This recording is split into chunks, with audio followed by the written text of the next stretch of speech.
4G school के online तर्ज तालीम में आप तमाम का इस्तकबाल है। चौथी जमात उर्दू बाल भारती, नज़्म नंबर 15, ज़रा आसमां का समा देखिए। आज की वीडियो में हम इस नज़्म के सवाल जवाब हल करने वाले हैं।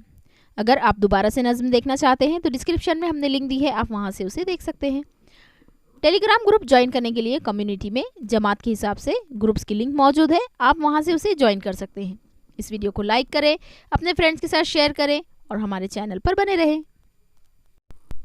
नज़्म नंबर 15, ज़रा आसमां का समा देखिए। एक जुमले में जवाब लिखिए। पहला सवाल है, शायर कौन सा मंजर देखने के लिए कह रहा है? जवाब, शायर आसमां का मंजर देखने के लिए कह रहा है। सवाल नंबर 2, तारे कैसे नजर आ रहे हैं?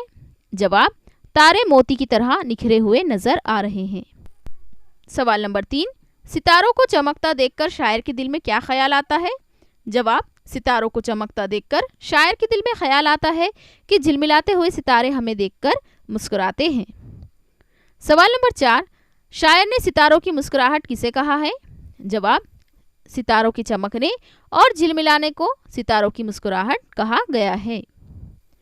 सरगर्मी, इस नज़्म में रात के अंधेरे में चमकते सितारों का मंजर बयान किया गया है, इसे अपने अल्फाज में लिखिए। जवाब, आसमान पर रात के वक्त हजारों सितारे नजर आते हैं जो आसमान पर बिखरे हुए हैं। उनकी चमक से ऐसा लगता है कि वो मोती की तरह निखरे हुए हैं।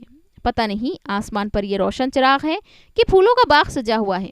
ये सितारे चमकते भी हैं और झिलमिलाते भी हैं, शायद हमें देखकर मुस्कुराते हैं। ये सितारे पूरे आसमान पर चमकते रहते हैं। मुझको ये समा बहुत भाता है, मैं भी बड़ा होकर अपनी चमक दिखलाऊंगा। इस तरह से यहाँ पर ये सवाल जवाब मुकम्मल होते हैं। अगले तमाम अज़बाक़ की वीडियो के लिए हमारे चैनल 4G स्कूल को सब्सक्राइब करें, बेल आइकन को ऑल पर प्रेस करें, इस वीडियो को लाइक करें और शेयर करें। टेलीग्राम ग्रुप ज्वाइन करने के लिए कम्युनिटी में हमने जमात की लिंक दी है, आप वहां से चौथी जमात के ग्रुप में शामिल हो सकते हैं ताकि आपको तमाम मज़ामीन के लिंक दस्तयाब हो सकें।